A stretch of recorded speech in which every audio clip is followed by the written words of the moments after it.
You've heard it said that real estate is easy and anyone can do it. Well, we're here to tell you the real story. I'm Adam Hamalian, And I'm Sherry Hutchens. and we're two brokers with nearly 40 years of experience. And we train, mentor, and coach agents to be among the industry's most professional agents and equip them in a way that they'll enjoy a deep sense of satisfaction in doing their job well. When agents focus on these two things and they get them right, they will have a sustaining income that will work in any market. All right, let's talk about it. Hey, Sherry. Hey, Adam. Well, this is our inaugural coaching edition of The Real Story, and I'm pretty excited about it. It's been a little while coming, and here we get to actually focus more specifically on agents, and I'm pretty excited. How about you? Pretty excited. Our second podcast, second type of podcast. The other one is more for clients. This one's going to be targeted towards agents, and it coincides with the beginning of the year. Happy New Year. Happy New Year. Yeah. New Year's resolutions are not my favorite thing. They tend to be wish lists on champagne. And I think that Mm. that's one of the things that we're hoping with this podcast is to not have it be a wish list for agents, but really give some tangible, practical knowledge and skills and direction to help agents build a sustainable, long-lasting career. So even though it's feels like a New Year's resolution, we're starting a new one. It really is a culmination of some work that we've been doing over the last couple of years with agents, and felt like this would be a good vehicle to reach a few more people and have people hear our wisdom, not just when they're with us, but they can dial it up. Yep, I agree. Yeah. So the tagline at the beginning was, "You heard it was easy and anybody could do it," but we're going to tell the real story. And one of the truths that I hear you say all the time when we're working with home buying and selling clients, or well, home buying clients in this particular example, is you say we do some of our best work when we talk people out of a house. Do you want to tell a little bit more about that? Yeah, sometimes we see a house differently than the buyers see it. They fall in love with, it fits their needs in terms of beds, baths, location, and it's pretty and they want it. And we see things that could be problems that they don't see because they don't look at houses every single day that we do. And sometimes we have to talk someone out of buying a house, and which is you know, counterintuitive to what we do. We sell houses, but it's some of our best advice when we're able to do that and convince a client that there's a better house out there for them, and they just have to have faith that it's going to appear because it always does. Well, I So, think that's one of the differences between the way you and I do business and what is commonly taught out in the field and what people think is that we actually mhm. don't sell houses to people as much as we are their counselor along the way, their trusted advisor. Yeah, And we're not trying to close the deal.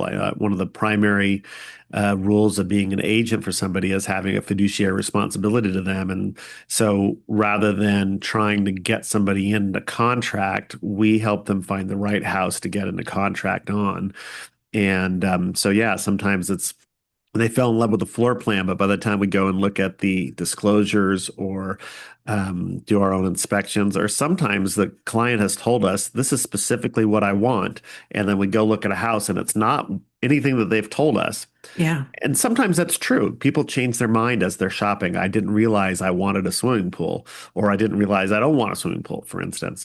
and that's okay. And it's our job to hold the mirror up to say, hey, this is what you told us in the beginning. Of course, Yeah, you could change your mind, but are you sure? yeah, And so all those things kind of lead to it. And I yeah. think that it's similar when we talk about people that want to be real estate agents. People are coming into real estate almost exclusively from other careers. Very Mhm. few people graduate from high school or college and have real estate be their first job. It would be very difficult, kind of the nature of relationships and spheres of influence to do that. So people are usually coming from someplace else. And quite a few are stay-home parents that are re-entering the market, Mhm. not exclusively to moms. I was a stay-home dad. It was part of Mhm. my narrative. Mhm. Our chosen career may have been disrupted to be a stay-home parent, and jumping back in at that level is sometimes hard, especially because you're still managing, driving the carpool and going back and forth. Or like you had a successful career in sales, in marketing, in advertising, not sales. Well, I guess it was some sales, It right? was sales. Yeah. Yeah. And you wanted to change a pace. Yeah. Yeah. And so we come to this thinking, well, it's easy because everybody knows about houses, right? And getting your real estate license, although it's a little bit harder now, traditionally it's been fairly easy. Couple classes, get a Mhm. 70% on a standardized test, Yeah. and voila, you're licensed to sell houses. And the reality is, you take those couple of classes and pass that 70% test, and you still have no clue what it means to be a real estate agent. Isn't that the truth? I had no idea how different it was going to be than from what I was learning when I was taking my classes. When I took my classes, you had to do it in person. Um, and, because we did not have online learning at that time, which was only 25 years ago. It's kind of crazy to think about, but um, it was much different. When I chose a broker and actually sat down at a desk the first day and said, okay, now what do I do? Because not really anything I had learned in class was applicable to sitting at that desk and saying, what is next? Yeah. How do I get a client? What do I do with them when I get them? I mean, I had learned a lot in, taking all those classes, but nothing about how to be a real estate agent.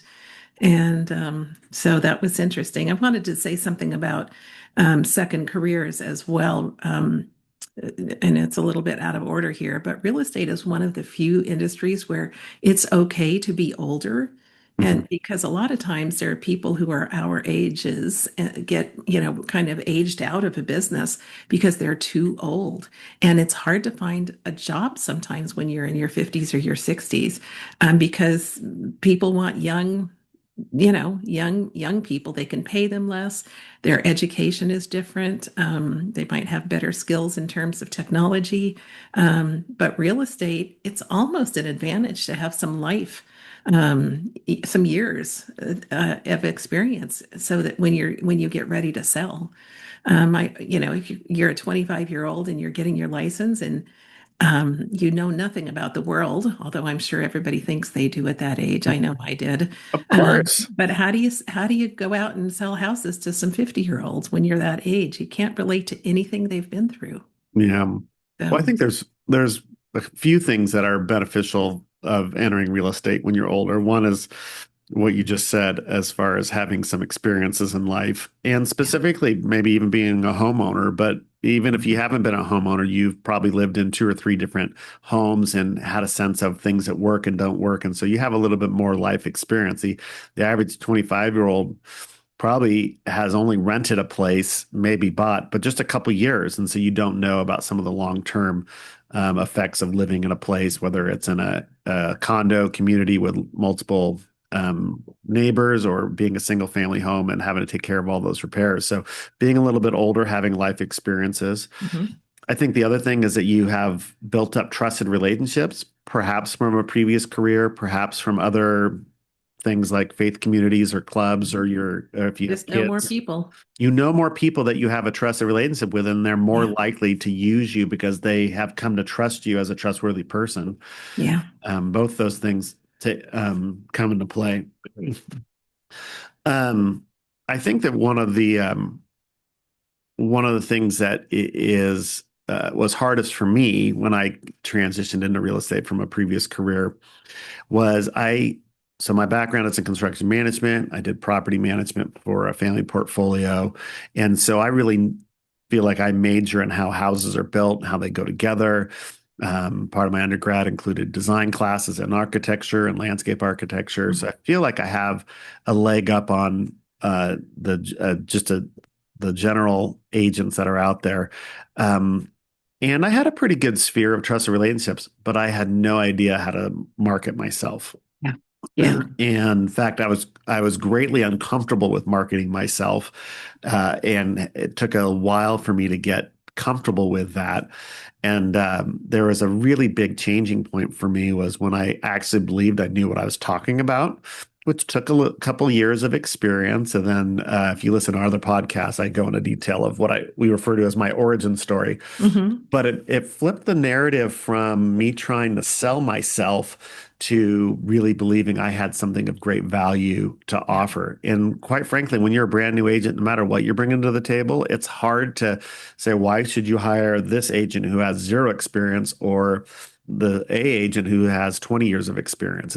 It's a really difficult transition to get those first couple years of experience under your belt so that you are of value to buyers and sellers. Yeah, it's a unique industry because you get your license and they just sort of put you out there to start working with clients. I can't think of any other industry where you were dealing with such large amounts of money, and important, I mean, it's the single largest purchase that most people will make in their lifetime. And you don't know who that agent that you met at the open house, whether they've got a year's experience or 15 years experience. You just know that they've got a license. They're like, I can help you write an offer on this house.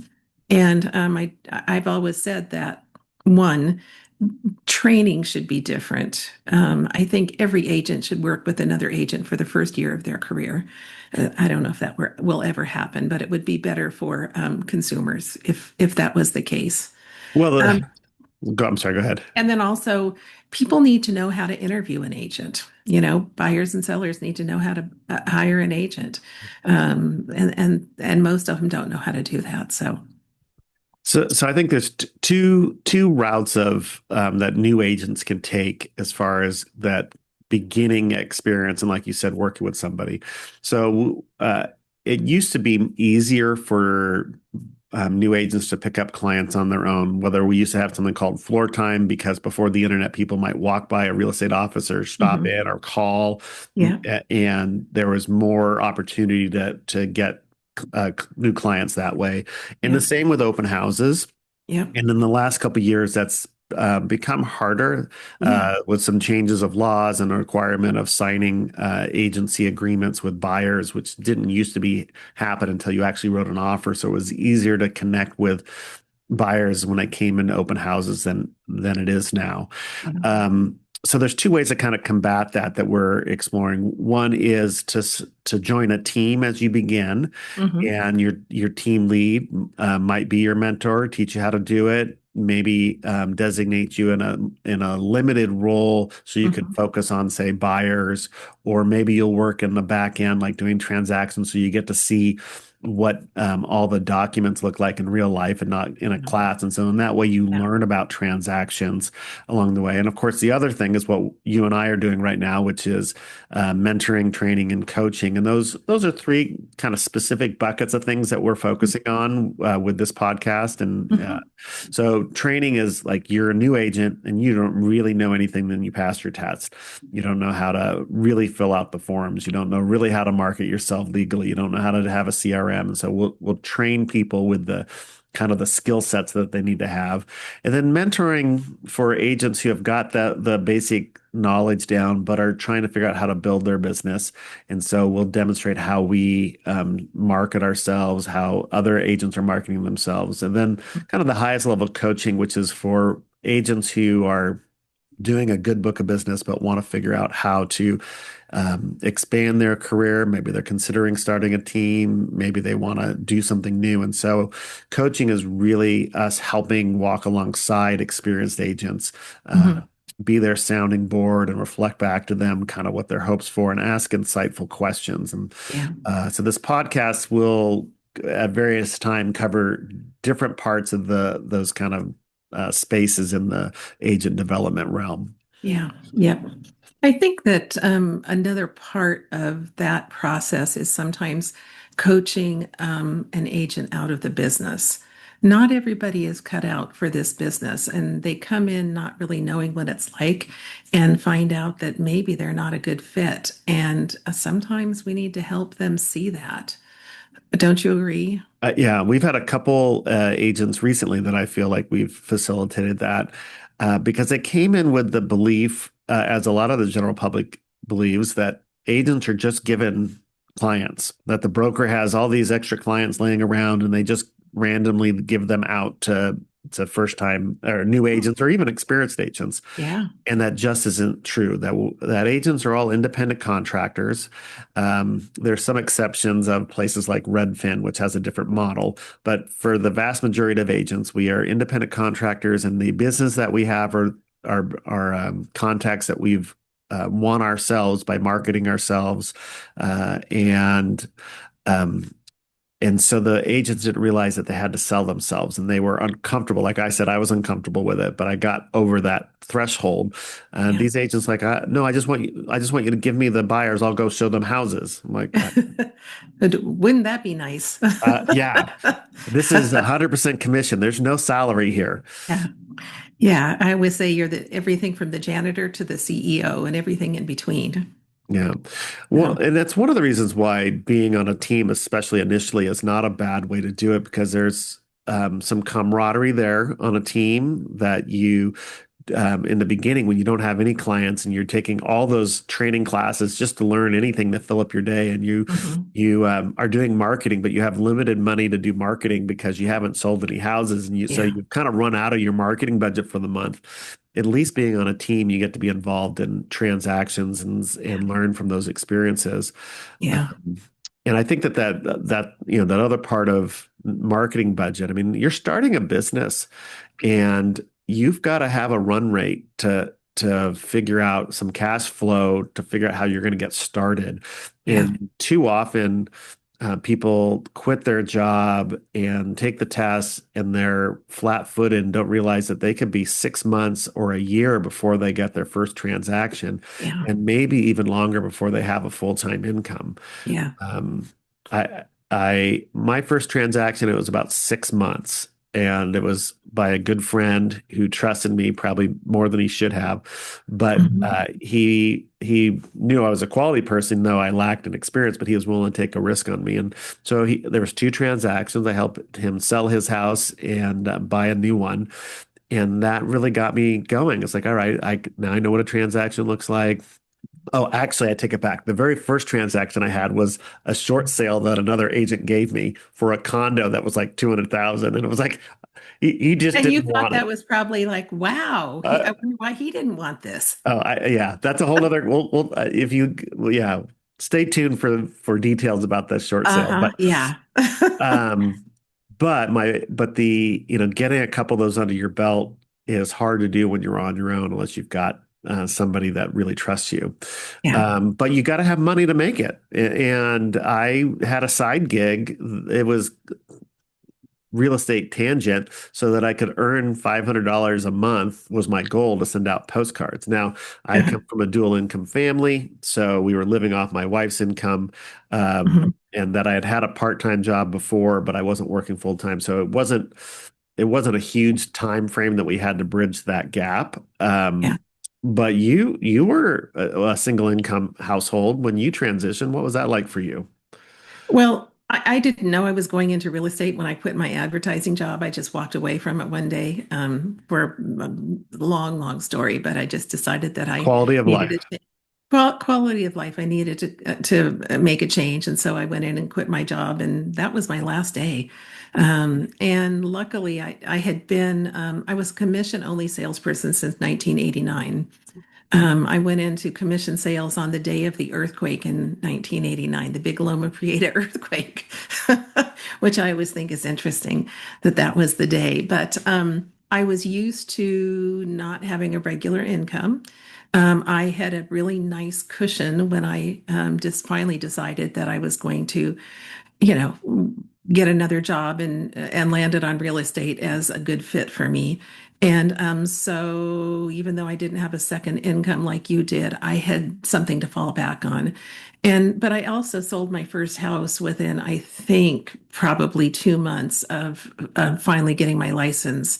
And it was a big sale. It was $1,450,000 sale, which I just stumbled into. I had no idea what I was doing. In Um, 2000, right? I mean, That was in 2000, yeah. Yeah. And it was a commercial real estate broker and his wife. And I was sure that he knew that I was brand new and didn't have a clue what I was doing. And finally, one day he said, Sherry, I sell commercial real estate. I have no idea about residential. And he said, you're doing fine. Just keep going. So he did know that I was new. Yeah. But that was a really nice paycheck. And it was also a confidence boost. It's like, okay, I've been through one of these. I think I can keep going. There's a lot to be said for not having to push somebody into a sale because you need a commission check. Yeah. Which is horrible to do. It's a horrible thing to do, and they know it. When Yeah. you've got commission breath, as you always say, they know it. And you're not working in your client's best interest. You're working in your own Yeah. best interest, and that's not a good way to do this job. Yeah. So having a cushion is good.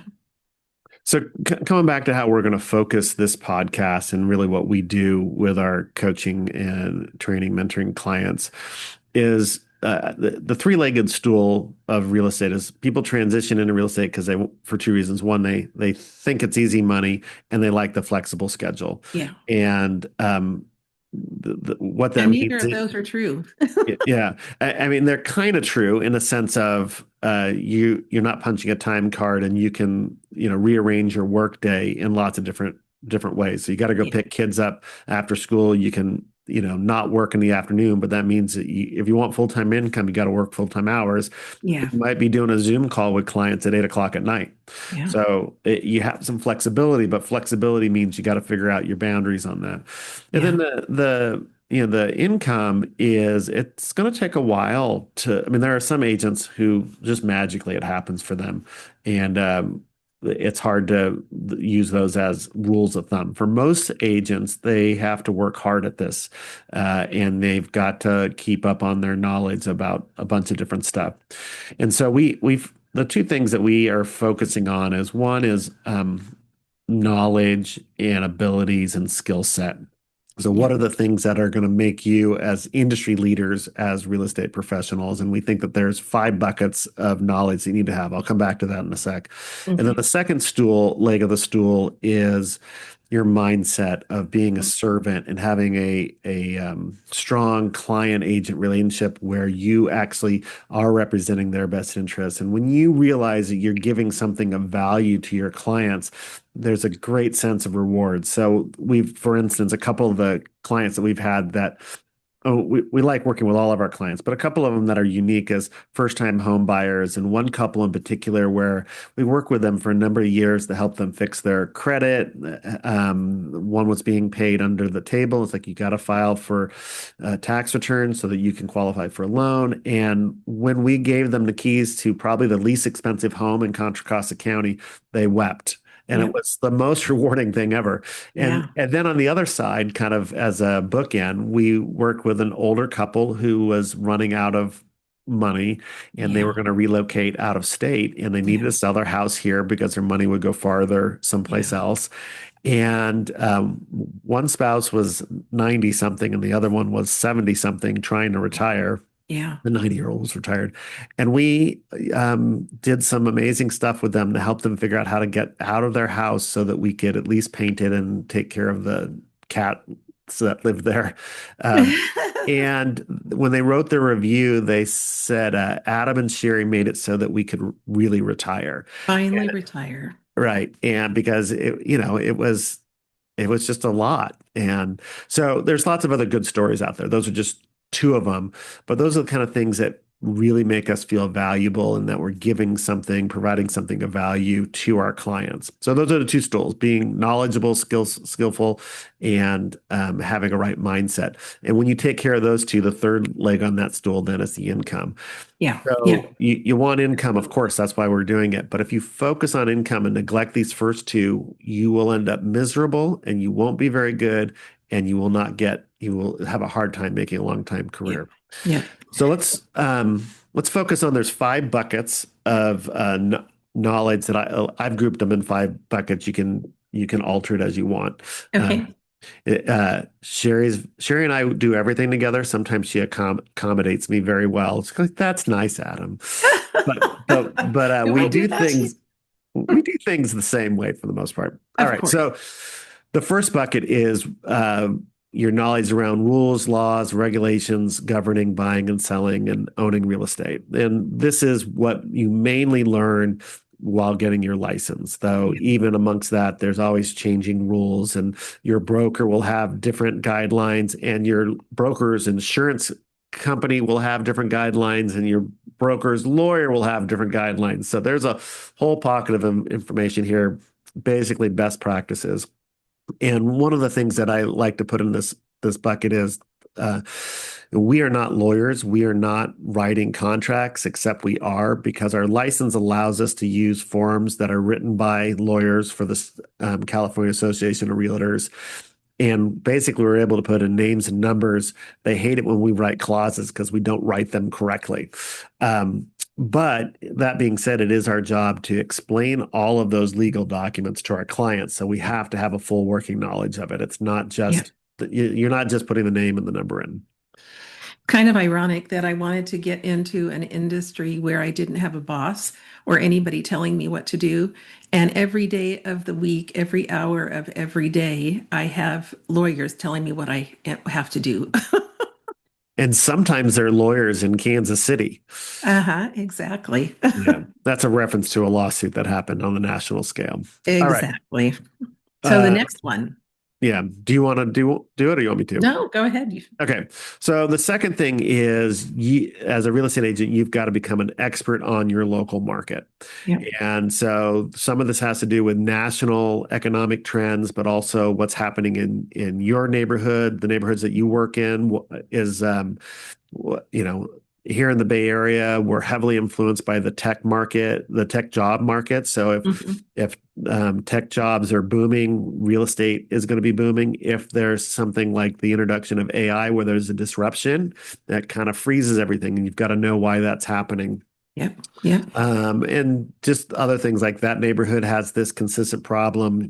That developer, you got to check, 50 years ago when they were building those houses, they didn't use enough metal in their foundations. So if you're buying in that neighborhood, you got to look for that. Yep. And then know what homes are selling for, because these aren't homes are not valued on what it costs to build them. They're valued on perception and what somebody's willing to pay for it. So you've got to learn how to constantly be staying up to date on your local market. Some of our mentees say to us, I don't have anything to do. I've done all the things you asked me to do, and I've done this and I've done that. And, I'm working on my marketing. That's all done. And then I find myself in the afternoon with nothing to do. And we say, go onto the MLS, pick 10 houses and go out and look at them. Exactly. That's how Because you learn about markets. because when you get a listing in a certain neighborhood, you know that homeowner knows every house that's sold on their street, You bet they maybe do. for the last 20 years, but at least the You last bet they five. do. Yeah. And And you need to be know more as much as they know, if yeah, not more. yeah. Yeah.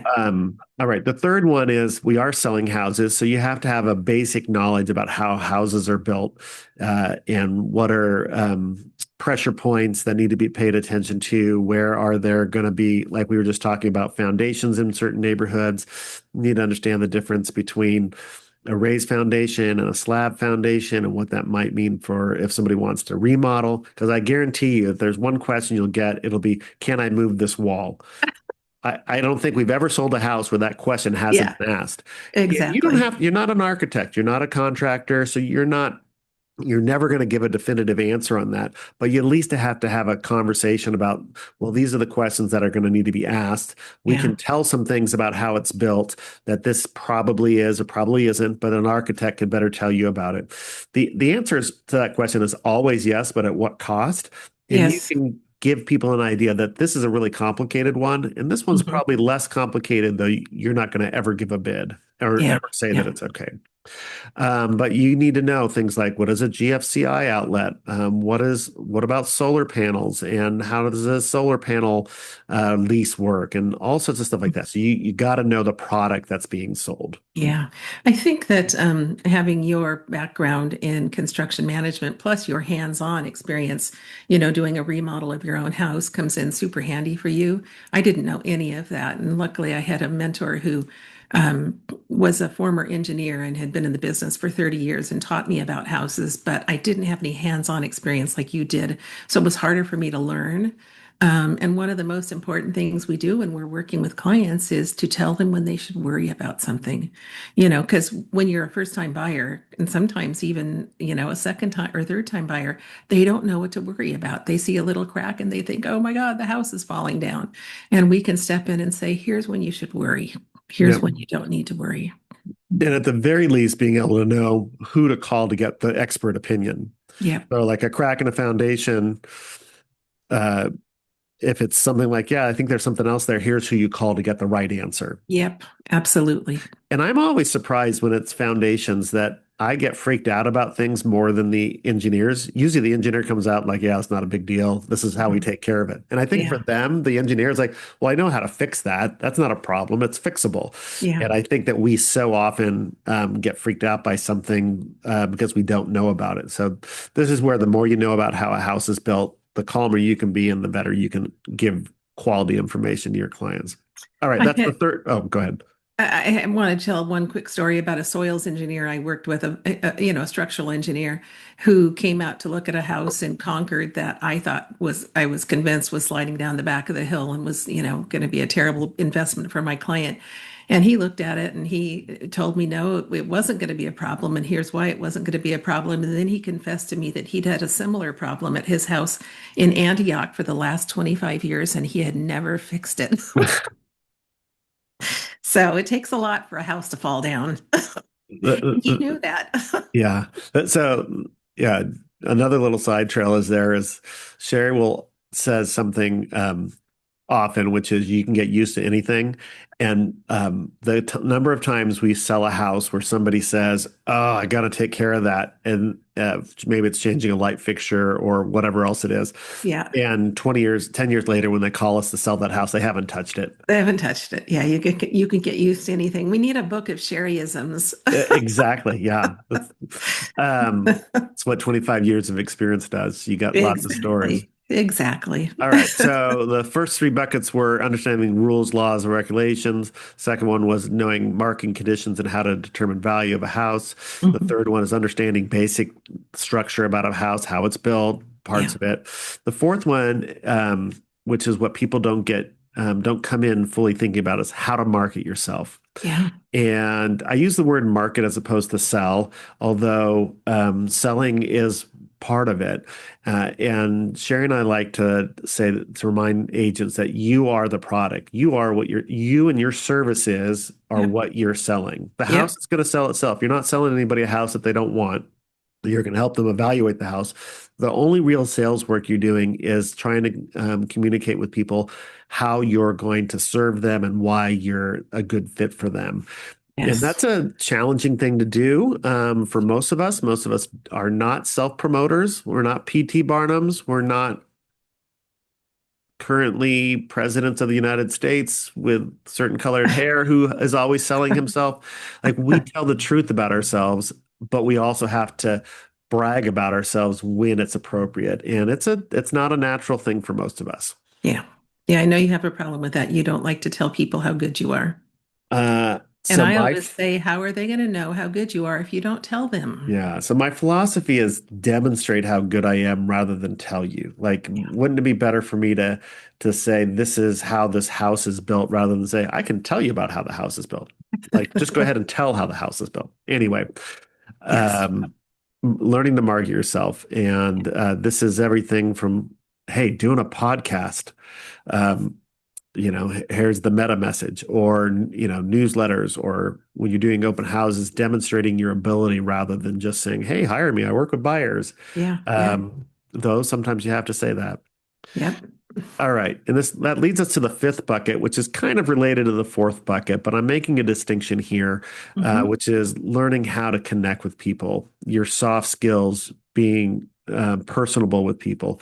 And Hmm. while it is highly tied to marketing yourself, whether it's in, the context of an open house or a listing presentation, but learning how to listen to people and not project onto them what you think they want or they need, learning how to communicate yourself in a way that doesn't feel like a used car salesman, but communicates your value in a way that is can be heard. Hmm. A way to make connections with people that have nothing to do with real estate, because that relationship may down the line, that person may need a real estate agent. And because you were authentic with them in a different context, Hmm. they're going to transfer that authenticity to selling a house. But you can't join a club or go to a faith community or be part of the PTA just for the purpose of winning business. You've got to learn how to be a genuine person, and for some people this is really natural. And oftentimes, we mentioned earlier those superstar agents that seem to really excel, it's because that's the kind of person they are. They are genuine, they're caring, they are interested in other people's lives in a way that's not intrusive, but actually because they're interested in them. They learn how to ask good questions that don't feel like an interrogation, but are an invitation to a conversation. All of those things can be developed. Whether you want to read Dale Carnegie's How to Win Friends and Influence People, or whether it's a Brené Brown or a Simon Sinek book, to kind of hear how other people talk about building relationships and being authentic and finding your core and Yeah. taking the risk and putting yourself out there. I think this is the hardest one of the five buckets. I think you said you think it can be developed. I think it's instinctive. The ability to connect with another person in this capacity when they need something and you have something that they need. I think it's instinctive, and I'm not sure it can be taught. I worked with an agent about 10 years ago who was smart as can be and told me how smart she was every single day. And she really did know all the forms and, the processes and everything. I worked with her for a year, but she could not connect with a client. She did not have the ability to do it, and I couldn't teach it to her, and she couldn't learn it. And she had to transition out of the business. She did it for a year. She never sold a house. Yeah. Well, I think you're right. I don't, when I said develop versus teach, Hmm. I think you have to have something innate in your personality that's Yeah. already going to do that. Yeah. And I think it's possible for people to develop, be stronger in this capacity, move in the direction of being stronger. Hmm. But there has to be some admission that this is part of what the project is. Yeah. Um, and I think this goes back to, while people might learn the first of our five buckets about all the rules of a contract, and maybe even learn how to market the market conditions and how to value houses. But these last couple things, if they don't have, especially this last one, they can't make personal connections with people. It's going to be really challenging. Yeah. That being said, you and I both know agents who have very awkward interpersonal skills that are successful. Yeah. And Yeah. I think that the door is open for a lot of different personality types to be successful at real estate. Very few can do it accidentally and be successful. That Yeah. you've got to, most of us can excel in one of these areas more easily than others, and we have to Hmm. work at other ones. Hmm. I think that's why we want to talk about all of these different things that will help you have a success in the long run of selling real estate. All right. So this is going to be fun. I, I A mentoring, a coaching podcast. That's right. We're really excited. So we are still doing the real story with Adam and Sherry, which is our regular podcast. And if you've been listening over the last couple of years, we basically have been doing both client and agent stuff intermingled together. Hmm. And so what we're going to do is every other week, they're going to be on two different podcast subscriptions. There's going to be the real story like we've been doing it, but it's going to be more focused or limited our focus to just what the public might need, buyers and sellers. And then on opposite weeks, we'll be doing in a different subscription. This one, which is the real story, the coaching edition. Hmm. if you're interested to subscribe to both of them, you don't have to be firmly in one category or the other. You're welcome to subscribe both, but subscribe to the one that makes more sense to you first. And if you're interested in, obviously, if you're interested in buying or selling a house, contact us. But if you're interested in learning more about what it looks like to work with Sherry and I as a coaching client, our contact information will be in the show notes. Yep. And we would be excited to have a conversation with you about how you could have a long, successful career in real estate. Uh, Yep. Sherry, any other final thoughts? No, I'm excited about doing this. I got to figure out, are we going to do the same sign off for this one, or are we going to come up with a new one? The sign off for the other one is Dorothy was right. There's no place Yeah, like home. Yeah, yeah. I think we need something different for this. We'll have to. You got any great ideas? Nothing like No, putting you on the spot. yeah, not No yet. pressure. Yeah, yeah, exactly. All We'll right, we'll come work up with with it. that. All Yeah. right. All right. Thanks, everybody. We look forward to going on this journey together with you, and we will see you next time. Bye now. Bye-bye.